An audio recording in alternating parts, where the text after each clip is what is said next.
Vamos a revisar los fundamentos de la estructura de proteínas, estudiando desde la composición de las mismas, qué son los aminoácidos, qué son los péptidos y qué son las proteínas. Para responder qué es una proteína, primero debemos imaginar o debemos tener en consideración que se trata de macromoléculas biológicas presentes en todos los seres vivos y que son esenciales para el funcionamiento de los seres vivos y de los tejidos y todas las funciones celulares. Estas proteínas están presentes en grandes cantidades y forman parte de distintas fracciones celulares. Pero algo que no debemos perder de vista es que todas las proteínas, o cuando menos el concepto que vamos a manejar de proteína, son esas moléculas que son producto de la síntesis ribosomal a partir de una molécula de RNA mensajero. Entonces, resumiendo esto de manera concreta, las proteínas son macromoléculas que están formadas por aminoácidos, de los que se llaman alfa aminoácidos, unidos de forma lineal a través de enlaces peptídicos, que son productos de síntesis ribosómica a partir de una cadena molde de RNA mensajero. Todas las proteínas van a presentar dos extremos libres. Un grupo amino libre que está al inicio de la cadena, y a ese grupo se le llama extremo N-terminal o amino terminal. Y al final de la cadena está el grupo carboxilo terminal, o también llamado como grupo C-terminal. En estas proteínas, muchas de ellas pueden presentar modificaciones químicas, distintos grupos funcionales o incluso partes de macromoléculas como oligosacáridos o lípidos unidos químicamente en distintas regiones de las proteínas. Y algo muy importante a lo cual vamos a llegar es que la función de las proteínas depende de la forma tridimensional que éstas adoptan y por supuesto la localización en la cual la vamos a poder encontrar. Lo primero que debemos identificar es que están formados por aminoácidos. Y hay distintos tipos de aminoácidos. Aquí tenemos la representación general de un aminoácido. En este caso es el aminoácido llamado valina. Todos los aminoácidos van a ser moléculas formadas por un carbono central que se le llama el carbono alfa, con 4 sustituyentes unidos al carbono central. Vamos a tener un grupo carboxilo, que puede estar o no ionizado, un grupo amino, que de nuevo también puede estar o no ionizado, un hidrógeno y una cadena lateral, o también se le llama grupo R. Los aminoácidos los podemos encontrar, como bien mencioné, en varias formas, especialmente dos isómeros estructurales del tipo de los enantiómeros, es decir, que son imágenes especulares no superponibles una de otra. Y a esos les llamamos los aminoácidos de configuración L y configuración D. El nombre de configuración L y configuración D es por el parecido estructural que tiene con la molécula de gliceraldehído. Aquí vemos que el carbono central, este carbono alfa, es un centro quiral porque sus 4 sustituyentes son distintos, excepto en uno de los aminoácidos que se llama glicina, el cual veremos a continuación. Pero en general, prácticamente todos los demás aminoácidos tienen 4 sustituyentes distintos. Entonces, la forma en que se acomodan estos sustituyentes nos da distintas versiones, en especial estos dos, los L-aminoácidos y los D-aminoácidos. En las proteínas vamos a encontrar que predominan estos aminoácidos. De hecho, todas las proteínas derivadas de síntesis ribosómica se producen a partir de aminoácidos L. Ahí están los 20 aminoácidos más comunes. Aquí está la representación de los 20 aminoácidos en un esquema que me llamó la atención porque es una tabla periódica de los aminoácidos. Los aminoácidos, estos 20 aminoácidos más comunes en las proteínas de todos los seres vivos, van a distinguirse por la cadena lateral, ese grupo R. Aquí, por ejemplo, vemos uno que se llama histidina y tiene esta cadena lateral, un grupo imidazol, el aminoácido arginina, lisina, isoleucina, fenilalanina, leucina, triptófano, alanina, metionina, prolina, cisteína, asparagina, valina, glicina, serina, glutamina, tirosina, ácido aspartico, ácido glutámico y treonina. Los colores representan el grado de polaridad que tienen estas moléculas. Este azul fuerte son para aminoácidos que a pH fisiológico tienen una carga positiva. En rojo, aminoácidos que a pH fisiológico tienen una carga negativa. En color rosa, aminoácidos no polares, polares, pero que no tienen carga a pH fisiológico, y en azul claro, aminoácidos no polares, por lo tanto, hidrofóbicos. Eh, estas características sí es importante repasarlas, identificar que los aminoácidos van a representarse, además de un nombre, por un código de 3 letras o bien de una sola letra. Por ejemplo, este que estoy señalando aquí, la fenilalanina, se simboliza por las letras PHE y la letra o bien la letra F en el código de una sola letra. Los aminoácidos tienen varias propiedades interesantes y una de ellas es que la carga neta de los aminoácidos depende del pH en el cual se encuentran.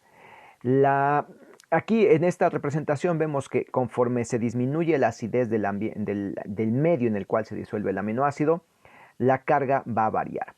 En un pH ácido, los grupos carboxilo y amino están protonados y aquí se indica que tiene una carga neta de +1 porque el grupo amino tiene un protón de más.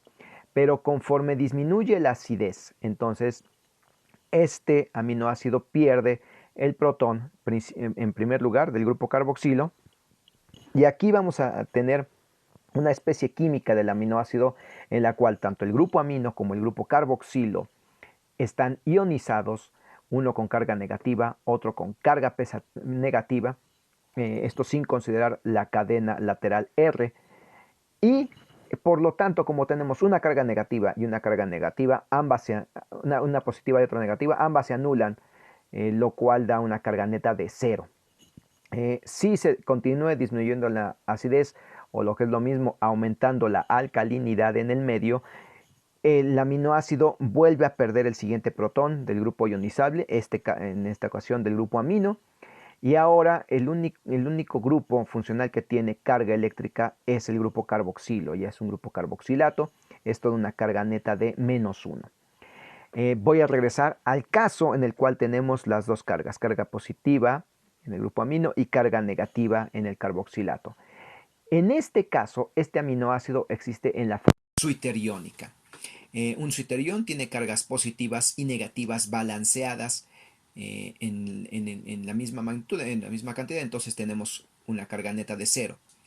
Y el valor de pH en el cual podemos encontrar los aminoácidos en la forma suiteriónica se le llama punto isoeléctrico. En este punto isoeléctrico, los aminoácidos son muy poco solubles en agua, o prácticamente insolubles. En el caso de las proteínas también se alcanza un punto isoeléctrico cuando todos los grupos ionizables están balanceados, hay tanto cargas positivas como negativas. Eh, lo más relevante de las formas suiteriónicas es que en esa forma suiteriónica pueden ser donadores o aceptores de protones, dependiendo en qué sistema de solventes se hallen y la cercanía con otros aceptores o donadores de protones.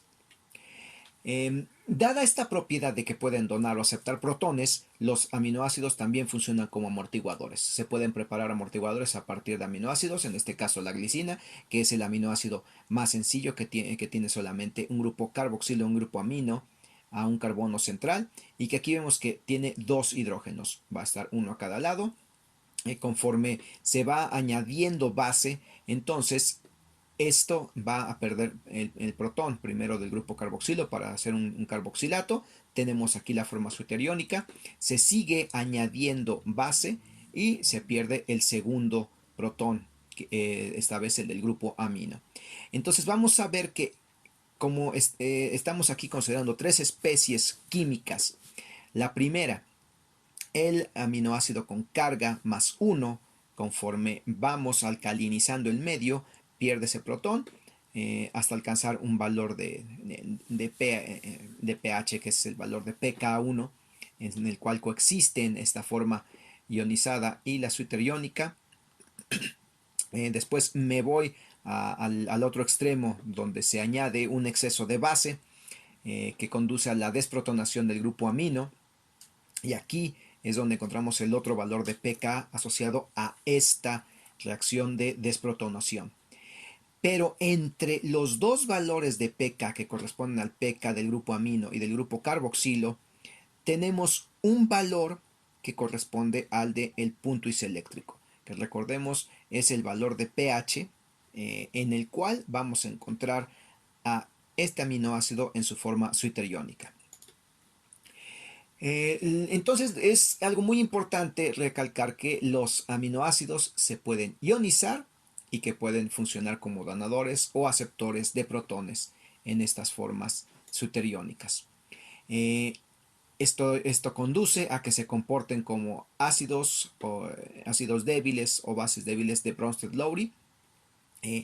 Y esto va a ser muy importante porque el grado de protonación o desprotonación de los aminoácidos, no solamente el grupo amino y el carboxilo, sino también de su cadena lateral, va a influir en las interacciones que tienen con el solvente y con el resto de moléculas que rodeen a esos aminoácidos. Aquí vemos el ejemplo cómo estos zwitteriones pueden funcionar como donadores de protones, es decir, como ácidos de Bronsted-Lowry, o como bases, es decir, aceptores de protones. Entre todos los aminoácidos hay uno que es particularmente interesante y este es la histidina. ¿Por qué es interesante la histidina? Bueno, tiene una cadena lateral que es ionizable, además del grupo amino y el carboxilo. No es el único aminoácido que tiene una cadena lateral ionizable, pero aquí lo interesante es que el punto isoeléctrico, el punto en el cual se ioniza también esta cadena lateral, está muy cercana al valor de pH fisiológico. Entonces, lo podemos encontrar como un aminoácido que puede tener carga neta o no puede tener carga neta. Si fuera solamente este aminoácido, entonces el valor donde no tiene carga neta y está en la forma zwitteriónica sería de 6.0. Pero en un contexto de una cadena polipeptídica a una proteína, este valor puede estar más recorrido hacia el lado alcalino o hacia el lado básico y puede estar sin ionizar y puede tener una carga neta de +1 o de -1. Lo cual va a ser muy importante, ya que en muchas enzimas tienen en su centro activo, es decir, el lugar donde se lleva a cabo la reacción química que lleva a cabo esta enzima, van a tener histidinas que se pueden protonar o desprotonar. Y eso va a ser importante en ciertos mecanismos de reacción de algunas enzimas. Otros aminoácidos van a tener a pH fisiológico carga eléctrica ya sea positiva, en estos arginina y lisina, o bien carga negativa como el glutámico y el aspartico.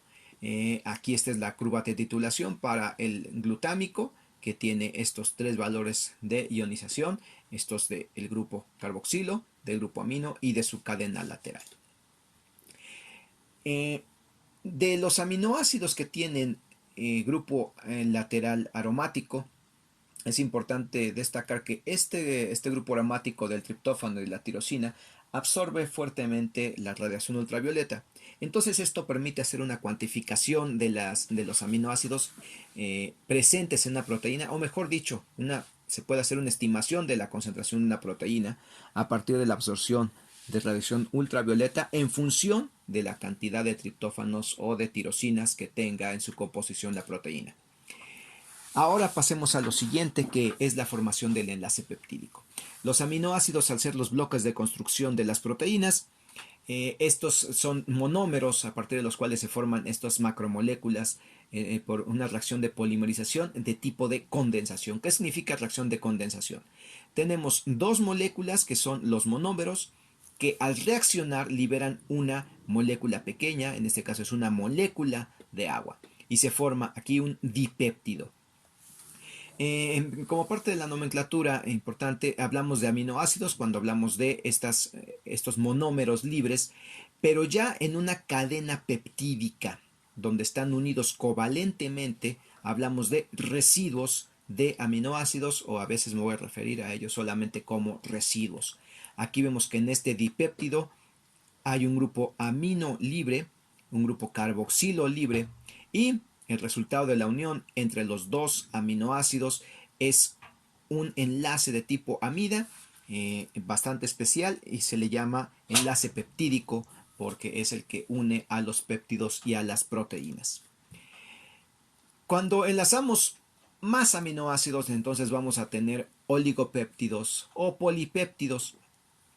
El ejemplo que se muestra aquí es un pentapéptido formado por serina, glicina, tirosina, alanina y leucina, o bien utilizando la nomenclatura en el código de una sola letra, SYGAL. En amarillo están destacados los enlaces peptídicos. Este color rosáceo es el de las cadenas laterales, el grupo amino libre y el grupo carboxilo libre. Y vemos que la cadena se extiende del grupo amino hacia el grupo carboxilo. Este es un ejercicio que les voy a dejar a ustedes. Quiero que identifiquen los grupos amino y carboxilo terminal, los enlaces peptídicos y las cadenas laterales de este tetrapéptido. El enlace peptídico va a presentar propiedades bastante interesantes. Como les decía, es un grupo, es un tipo de enlace amida bastante especial, porque aquí vamos a ver que el carbono carbonílico que tiene unido el oxígeno, que reacciona con el grupo amino del siguiente aminoácido, forma un enlace, y este es un enlace sencillo. Sin embargo, dado que este es un carbono carbonílico que tiene un oxígeno unido por doble enlace, aquí vamos a encontrar una distribución de electrones deslocalizada en este carbono y este oxígeno. Pero si recordamos, tanto el oxígeno como el nitrógeno tienen valores de electronegatividad mayores que el carbono. Entonces los electrones van a encontrarse con una probabilidad alta repartidos entre el átomo de oxígeno y el átomo de nitrógeno. Esto va a conferir al enlace peptídico un carácter parcial de enlace doble, porque hay electrones deslocalizados que están repartidos en esta zona por arriba del plano del enlace y por debajo del plano del enlace. Esto además experimentalmente se ha determinado para dar esa afirmación de que tiene un carácter parcial de enlace doble, porque la distancia de enlace carbono-nitrógeno del enlace peptídico en este enlace peptídico es menor que la distancia carbono-nitrógeno en el siguiente grupo funcional del carbono alfa unido a ese nitrógeno. Y además, no hay una libertad de rotación alrededor de este enlace peptídico, de este enlace carbono-nitrógeno del enlace peptídico, lo cual sitúa a los átomos el carbono y el nitrógeno del enlace peptídico coplanares con el carbono alfa, el oxígeno y el hidrógeno y el siguiente carbono alfa. Entonces, estos no tienen, en este enlace no hay libertad de rotación. Los únicos enlaces que van a tener libertad rotacional son este, que es el enlace entre el carbono alfa y el carbono carbonílico, y el enlace del carbono alfa con el grupo amino. Así entonces tenemos que en el nivel del enlace peptídico no hay una libertad rotacional. Sin embargo, la cadena polipeptídica sí tiene una cierta flexibilidad, porque los grupos ceto y amino alrededor del enlace peptídico, que no pueden rotar, además se quedan generalmente bloqueados en una conformación trans y no rotan. ¿Por qué trans? Porque de un lado el oxígeno unido al carbono está en posición opuesta que el hidrógeno del nitrógeno que está del otro lado del enlace peptídico. Aquí tenemos el carbono y el nitrógeno, el oxígeno y el hidrógeno están en posiciones opuestas. ¿Cuáles son los enlaces en los cuales sí hay libertad rotacional?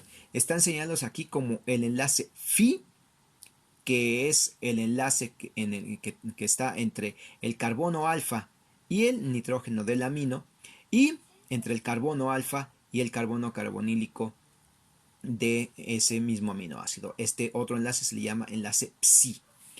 Estos sí tienen una cierta libertad rotacional, pero obviamente van a estar limitados por el volumen de la cadena lateral. Eso es lo único que va a limitarlos, dado que habría choques entre átomos en estos enlaces. Pero aún así, esto le da una flexibilidad a la cadena polipeptídica que va a ser muy importante para las funciones de las proteínas. Otro tipo de enlace covalente que podemos encontrar en las proteínas es el llamado puente disulfuro, que se presenta entre cisteínas adyacentes. Esas cisteínas adyacentes pueden estar en la misma cadena polipeptídica o pueden ser de dos cadenas polipeptídicas y se va a formar un enlace covalente azufre-azufre de las dos cisteínas. El producto de este enlace covalente se le da el nombre de cistina. La cisteína es el nombre del aminoácido con el grupo tiol reducido y la cistina de estos dos azufres unidos por un enlace covalente. Entonces, aquí lo que la reacción que conduce a la formación de un puente disulfuro es una reacción de oxidación de los grupos SH, los grupos tiol, de dos cisteínas adyacentes. ¿Por qué oxidación? Porque se pierden dos protones y dos electrones durante la formación de este enlace. Y este enlace se puede romper utilizando agentes reductores que añadan dos protones y dos electrones para volver a formar las cisteínas. Entonces, reacciones de oxidación conducen a la formación del puente disulfuro, agentes reductores a el rompimiento de este puente disulfuro. ¿Por qué son importantes? Porque estos estabilizan la estructura tridimensional de una proteína. Les mencionaba que puede ser en una misma cadena. Aquí está. Este es el ejemplo de una proteína. Ahorita eso no es importante, pero tiene una cadena que se le llama cadena A, que está formada por un poco más de 20 aminoácidos. Y aquí vemos que el aminoácido, el residuo 5 y el residuo 10 están unidos por un puente disulfuro. Pero también con la cadena beta, que es la cadena B, que es otro fragmento o otra proteína vecina, las cisteínas adyacentes forman un puente disulfuro. ¿A qué conduce esto? A que la estructura tridimensional de la proteína va a quedar estabilizada y protegida de alguna perturbación futura. Ahora vamos a un poco de nomenclatura. Ahorita estuve usando las palabras péptido, polipéptido, oligopéptido y también proteína. Y pues aquí está resumido. Un dipéptido va a estar formado por dos aminoácidos unidos por un enlace peptídico. Un tripéptido, tres aminoácidos unidos por enlace peptídico, que ya vamos a tener tres residuos de aminoácidos, así etcétera. Un tetrapéptido, peptapéptido, etcétera. También existe la palabra oligopéptido y este tiene algunos aminoácidos. Aquí noten que lo estoy escribiendo en itálicas. Algunos, no hay un número estricto que todo el mundo acepte para decir a partir de 5 o 6 ya le llamamos oligopéptido. Un polipéptido tiene muchos aminoácidos, pero tiene menos que una proteína. ¿Qué tanto es menos? Algunos autores han estado recorriendo la definición y dicen que la distinción entre polipéptido y proteína puede ser su peso molecular o el número de residuos de aminoácidos que lo componen. De 40 en adelante ya no hay duda de que, o bueno, ya prácticamente nadie discute que se trata de una proteína. Menos de 40 residuos de aminoácidos se le llama polipéptido, pero esto es bastante arbitrario. Más bien hablaremos de proteína cuando estemos hablando de esta entidad biológica que cumple funciones en las células. Y estas proteínas pueden estar formadas por una sola cadena polipeptídica, en ese caso hablamos de proteínas monoméricas, o bien por más de una cadena que estén unidas por interacciones no covalentes o bien por uniones covalentes, y esto va a conducir a proteínas oligoméricas que tienen una estructura cuaternaria. Ahorita vamos a retomar esto de la estructura cuaternaria. Las proteínas van a clasificarse de acuerdo a su estructura en varios criterios. Uno de ellos que estoy utilizando aquí, considera que las proteínas en función de esa estructura pueden ser llamadas como proteínas globulares, proteínas fibrosas, proteínas transmembranales o proteínas intrínsecamente desordenadas. En casi todos los libros se hace una distinción solamente entre proteínas globulares y fibrosas, pero en la actualidad ya se ha reconocido que hay proteínas transmembranales que tienen no solamente su localización es distinta de las proteínas globulares y fibrosas, sino que también al parecer las reglas de plegamiento, es decir, de cómo adquiere su estructura tridimensional, son distintas a las que se aplican para proteínas globulares y fibrosas. Y hay un cuarto grupo de proteínas que durante mucho tiempo fueron ignoradas, que son las proteínas intrínsecamente desordenadas. ¿Por qué? Porque realmente nadie las entiende. Son proteínas que no tienen una estructura tridimensional estable. De esas realmente no voy a hablar, simplemente decir que existen, y no solamente existen, sino que al parecer la mayoría de proteínas que están en cualquier célula son intrínsecamente desordenadas, no tienen una forma tridimensional única, sino que están cambiando constantemente.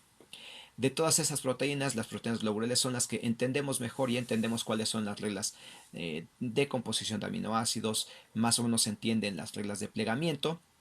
Las proteínas fibrosas generalmente tienen una función de soporte o estructurales. Las proteínas transmembranales se encuentran en membranas biológicas y las vamos a poder distinguir porque presentan dominios ricos en aminoácidos hidrofóbicos. Y bueno, las intrínsecamente desordenadas ya mencioné pues que no las entendemos. Para describir a las proteínas, generalmente recurrimos a describirlas en 4 niveles de organización estructural. Se habla de la estructura primaria de las proteínas, la estructura secundaria de las proteínas, estructura terciaria y estructura cuaternaria. A grandes rasgos, lo que esta imagen nos presenta es que una proteína puede estar compuesta por varias cadenas polipeptídicas, y esto es lo que le da actividad biológica a la proteína. Y esta va a estar compuesta por eh, cadenas polipeptídicas que se pliegan de manera autónoma y que pueden cumplir o no una función independiente. A la forma tridimensional de las proteínas se le llama estructura terciaria. Y los elementos estructurales que podemos ver que, que le dan forma a ciertas regiones de la parte tridimensional de las proteínas se le llama estructura secundaria. La estructura primaria es simplemente la descripción a nivel de cuál es la secuencia de aminoácidos que componen esta proteína. Eh, Así que vamos a ver cada uno de estos niveles. Hablemos primero de la estructura primaria. Y cuando alguien dice la estructura primaria de una proteína, simplemente estamos refiriéndonos a cuál es la secuencia de aminoácidos de esta proteína. ¿Por qué es importante hablar de la secuencia de aminoácidos? Bueno, nos permite hacer comparaciones de proteínas que tienen una misma función para poder identificar patrones evolutivos. Aquí a la izquierda, el ejemplo que estamos mostrando es el ejemplo de la mioglobina que tenemos los seres humanos. Es la secuencia que aparece arriba en cada uno de los renglones y abajo la mioglobina de la ballena. Si se hace un alineamiento de donde ponemos desde el primer aminoácido hasta el último aminoácido de la proteína y se busca el alineamiento con la proteína de otro organismo que tiene la misma localización y función, podemos comenzar a distinguir muchas semejanzas pero también diferencias. Aquí en azul son los aminoácidos que para la misma posición son exactamente los mismos. En color verde, aminoácidos que son distintos pero que sin embargo se parecen en propiedades físico-químicas. Por ejemplo, aquí D y E representa aminoácidos cargados negativamente, aspartico y glutámico respectivamente, pero también podemos encontrar que hay cambios en la estructura primaria de estas dos proteínas que cumplen la misma función y que están distribuidas en posiciones que aparentemente son aleatorias, pero que seguramente, y bueno, en el caso de esta proteína que es la mioglobina, tienen una función adaptativa, son consecuencia de la selección natural de las dos especies distintas. Y bueno, aquí se está comparando un mamífero terrestre con un mamífero marino. Estas sustituciones tienen sentido, ya que en las ballenas es muy eficiente la captación de oxígeno por la mioglobina que se encuentra en los músculos. Cuando se hacen estas comparaciones, entonces vamos a poder distinguir dos conceptos que son los de homología y analogía. Analogía es una similitud superficial que generalmente se desecha cuando se hace una comparación de secuencias de proteínas, Pero cuando se encuentra que las proteínas en dos o más organismos son prácticamente las mismas, con muy pocas sustituciones, entonces ya hablamos de homología. Es decir, que seguramente comparten un ancestro común, es decir, una secuencia de la cual se derivó la secuencia en cada uno de los linajes que se está comparando. Y la homología va a presentar distintos grados de homología, y en estos casos se habla de ortólogos cuando son proteínas derivadas exactamente de una misma secuencia central, parálogos cuando tienen una evolución independiente, y genólogos cuando las similitudes son más bien incidentales, no reflejan una relación de ancestro-descendiente. Y la estructura primaria de las proteínas se puede conocer por métodos directos o indirectos, de los cuales hablaré a continuación. Eh, Estas definiciones de homología, ahorita a propósito, las dije muy laxamente. Quiero que ustedes investiguen el significado.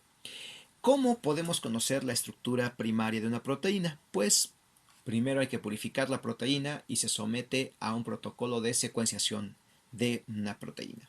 El método más utilizado para secuenciar qué aminoácidos conforman a la proteína y en qué orden es el método que se conoce como la secuenciación N-terminal por el ciclo de degradación de Edman. Y en este método, a la proteína que tiene un extremo amino libre, un grupo NH, se le añade un reactivo que va a atacar directamente el amino terminal libre. Esto se somete a una degradación en medio ácido que libera el primer aminoácido unido a este grupo funcional con el cual se derivatizó el primer aminoácido, y esto se lleva a una separación por cromatografía que puede ser una cromatografía de gases o HPLC, y se identifica por el tiempo de retención en la columna cromatográfica. Entonces así esta proteína ya está recortada en el primer aminoácido, se repite el ciclo añadiéndole el reactivo que ataca el grupo amino terminal, se rompe y se lleva de nuevo a la separación cromatográfica y se va identificando uno por uno. Obviamente este es un método lento, bastante costoso, pero conduce a resultados altamente confiables sobre la secuencia de aminoácidos de una proteína. Ahora, el siguiente nivel de estudio de las proteínas es el de la estructura secundaria, y esto se refiere a los patrones locales de plegamiento que presentan ciertas secuencias de las proteínas. Y aquí vamos a distinguir estos patrones como el de la hélice alfa, que vemos que es una especie de enrollamiento alrededor de un eje imaginario, las hojas beta, que conduce a esta forma en zigzag de las proteínas, las vueltas beta y otro tipo de patrones estructurales locales en las proteínas. Las hélice alfa o alfa hélices, como mencioné, van a tener la cadena polipeptídica enrollada alrededor de un eje imaginario. Las cadenas laterales sobresalen hacia afuera de la hélice, y entonces aquí va a ser muy importante porque tienen expuestas las cadenas laterales afuera de la hélice. Si estas cadenas laterales son hidrofílicas, entonces esta hélice va a estar interactuando con el solvente polar que es el agua, pero si las cadenas laterales son hidrofóbicas, esto es un indicador de que esta hélice alfa es de una proteína que se encuentra en un medio lipídico, seguramente la membrana biológica. Vamos a encontrar que esto va a dar unidades repetitivas en las cuales cada vuelta de la hélice va a presentarse cada 5.4 angstroms. Los angstroms son una unidad de medida que equivale a 1 por 10 a la menos 10 metros, es decir, 0.1 nanómetros cada uno, sería 0.54 nanómetros cada vuelta. Los residuos de aminoácidos que conforman las hélices alfa van a tener una libertad rotacional bastante restringida, pero eso es lo que estabiliza la estructura de la alfa hélice. Los ángulos psi, perdón, los ángulos psi, que son los que se forman entre el carbono alfa y el carbono carbonílico van a tener valores de menos 45 grados a menos 50 grados con respecto al plano del enlace peptídico, y los enlaces Phi van a tener valores alrededor de menos 60 grados. Recordemos que los enlaces Phi son los que se forman entre el carbono alfa y el nitrógeno del grupo amino. La estructura del alfa hélice va a estar estabilizada por puentes de hidrógeno entre el nitrógeno del enlace peptídico con el oxígeno del carbono carbonílico del cuarto aminoácido de la misma cadena. Podemos hablar de hélices dextro-rotatorias o levo-rotatorias. Ahorita vemos la ilustración de a qué se refiere esto de dextro-rotatoria y levo-rotatoria. Pero algo muy importante es que si en una secuencia de aminoácidos que tienden a formar una estructura de alfa hélice, que pueden adoptar estos ángulos de rotación, si hay una prolina o glicina intercalados, son incompatibles con el alfa hélice y rompen esa estructura secundaria. Bien, aquí vemos entonces el eje imaginario alrededor del cual se va enrollando la hélice. Dice extremo amino terminal, entonces se enrolla sobre este eje imaginario hasta el extremo carboxilo terminal. Vemos aquí las esferitas de colores nos ayudan a identificar que los oxígenos están en rojo, los hidrógenos en blanco, los nitrógenos en azul, y vemos que aquí tenemos el oxígeno del grupo carbonílico con el grupo amino adyacente, que está más o menos entre 3.6 y 4 residuos después. Podemos contar 1, 2, 3, no se completa el cuarto. Aquí está el grupo amino. Estas barritas azules representan el puente de hidrógeno que estabiliza la estructura tridimensional de el alfa hélice. Visto no lateral sino por arriba, vemos que hay un espacio interior en el alfa hélice que en realidad no es un espacio. Esta representación en que solamente hay esferitas que representan los núcleos atómicos nos da la impresión de que hay un espacio, pero más bien se enrolla sobre sí mismo. En este modelo de esferas rellenas ya se ve que esto forma una estructura bastante compacta, regular y muy ordenada. Y una característica muy importante que tiene el alfa hélice es que hay una polaridad intrínseca. Hacia el extremo amino va a tener este grupo amino que puede interactuar con el agua, que sirve como donador para el puente de hidrógeno, tiene una carga parcial positiva, y conforme se avanza en la estructura del alfa hélice, el carbono carbonílico tiene una carga parcial negativa, que es el aceptor para el puente de hidrógeno. Entonces, entre estos dos grupos que tienen cargas parciales positiva y negativa, se forma esta atracción, esta fuerza de atracción que en términos individuales es débil, pero ya considerando toda el alfa hélice, estabiliza muy bien esta forma tridimensional de la proteína. Ahora, ¿cómo vamos a distinguir una hélice levorotatoria, left-handed, de una hélice dextro-rotatoria o right-handed? La flecha señala hacia dónde se extiende la cadena polipeptídica, es decir, aquí está el extremo amino terminal. Recordemos que va creciendo hacia el carboxilo terminal y aquí sería el carboxilo terminal. Lo mismo aquí, amino terminal, se enrolla hacia el carboxilo terminal. Si nosotros observamos esta hélice, identificamos cuál es el amino y cuál es el carboxilo terminal, si se enrolla en el sentido de los dedos de la mano derecha, vean cómo está la mano derecha, el pulgar apunta hacia dónde va la hélice, los dedos el sentido en el cual se van enrollando el eje, entonces hablamos de una hélice dextro-rotatoria o que gira en sentido de la mano derecha. Si por el contrario se enrollan en el sentido de los dedos de la mano izquierda, entonces hablamos de una hélice levorotatoria o que rota en el sentido de la mano izquierda. Se han determinado cuáles son los aminoácidos que más fácilmente adaptan la estructura de alfa hélice.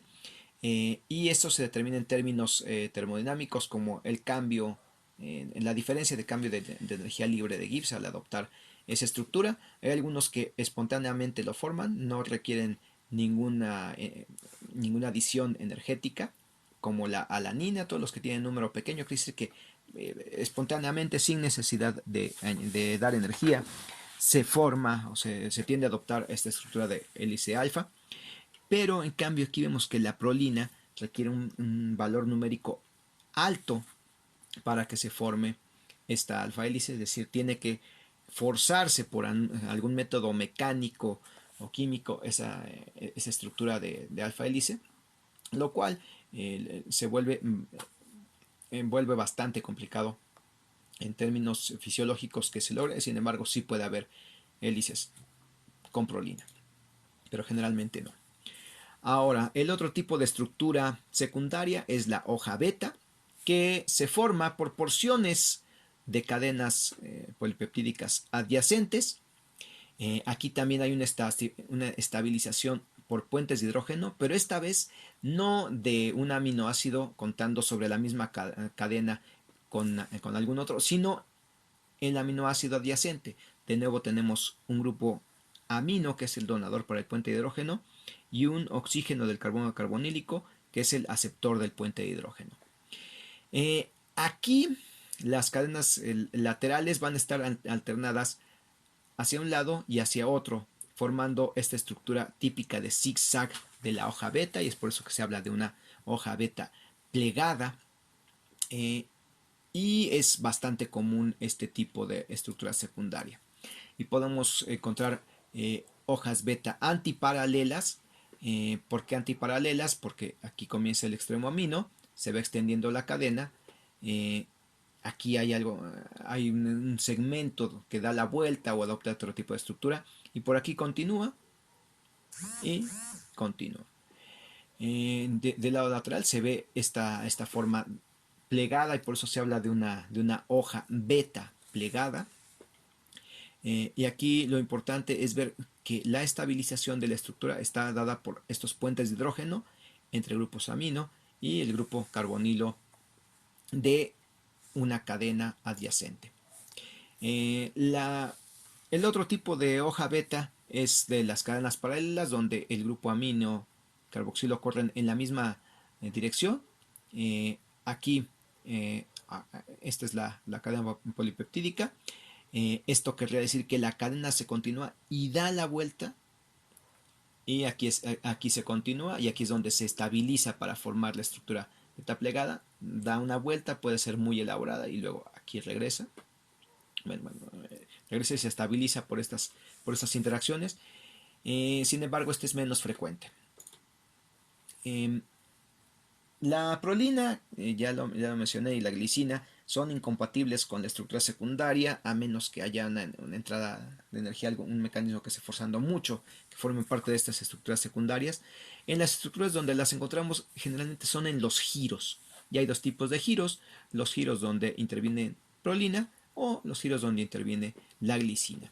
Algo relevante de la estructura de la prolina es que pues, la prolina es especial porque tiene el grupo amino y el carboxilo unidos en un ciclo de un grupo imino, y que puede adoptar la conformación trans o la conformación cis en el enlace peptídico de manera intercambiable. Generalmente en los enlaces peptídicos la conformación preferencial es la trans, en la cual la cadena R está hacia un lado, el grupo amino orientado hacia un lado, y el oxígeno del carboxilo hacia el otro.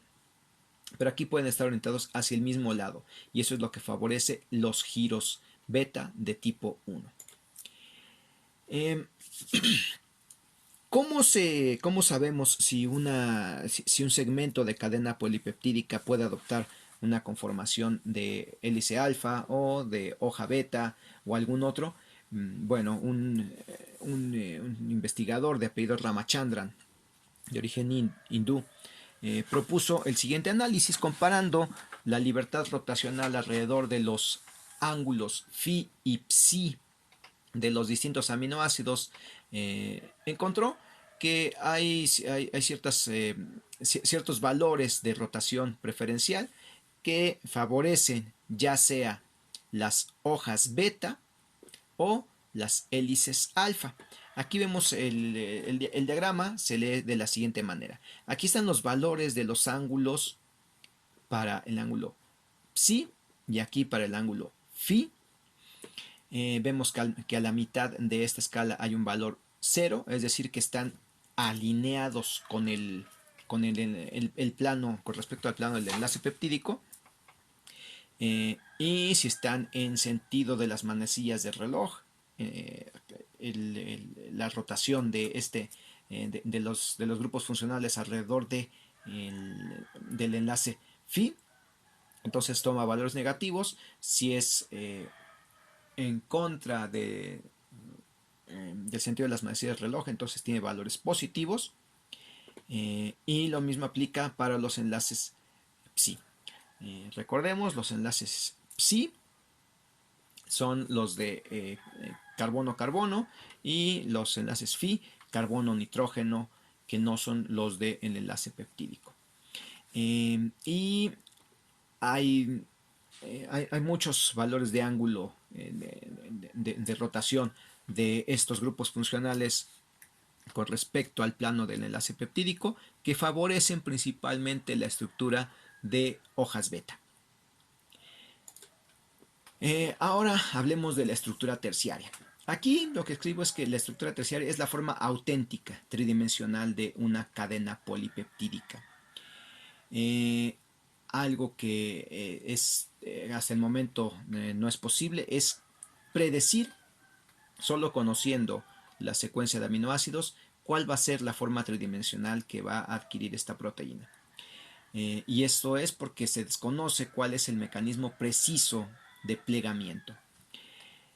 Hay muchas hipótesis de las cuales realmente no voy a mencionarlas, no voy a ahondar mucho en ellas, pero se ha llegado a suponer de que en la cadena polipeptídica debe haber algunas regiones que funcionan como centro nucleador, alrededor de los cuales se va adquiriendo poco a poco la forma de la proteína, hasta llegar a un estado intermedio inestable que se le llama de glóbulo fundido. Y a partir de ahí se adquiere la forma de mínima energía, es decir, la que está estabilizada, que no tiene choques entre grupos funcionales y que además debe ser la conformación nativa, es decir, la que es funcionalmente relevante en la célula. De la estructura terciaria podemos hablar ahora sí de proteínas globulares, proteínas fibrosas, proteínas transmembranales o intrínsecamente desordenadas, como les mencionaba. Las proteínas globulares son las que han sido más estudiadas, son las que entendemos mejor. Y de esas simplemente conocemos una regla muy, muy, muy relevante, que los residuos hidrofóbicos usualmente están orientados hacia el interior de la proteína, lo que le llamamos el core. La palabra core en inglés se escribe core, se deriva de latín, significa corazón, o sea, el centro, el núcleo o el core de la proteína. Ahí es donde vamos a encontrar principalmente a los residuos hidrofóbicos. Y en la parte externa, expuestos al solvente, están residuos hidrofílicos. Así que podemos casi estar seguros de que la principal fuerza que dirige el plegamiento de las proteínas globulares son interacciones con el agua. Y hay distintos tipos de proteínas globulares, se les llama globulares porque su plegamiento es compacto, es bastante regular, y podemos ver proteínas en las cuales predominan las estructuras de alfa hélice, como estos ejemplos, o bien predominan las estructuras de hoja beta, que son las que están simbolizadas aquí. Esta forma, el listón enrollando representa hélices alfa, las flechas representan las hebras beta, que en conjunto forman hojas beta, o bien estructuras donde hay una mezcla de hélices alfa y de hebras beta. Las proteínas fibrosas van a adquirir preferentemente estructuras extendidas, casi siempre están formadas por hebras beta que se extienden, y se les llama fibrosas porque la estructura tridimensional que adoptan es alargada.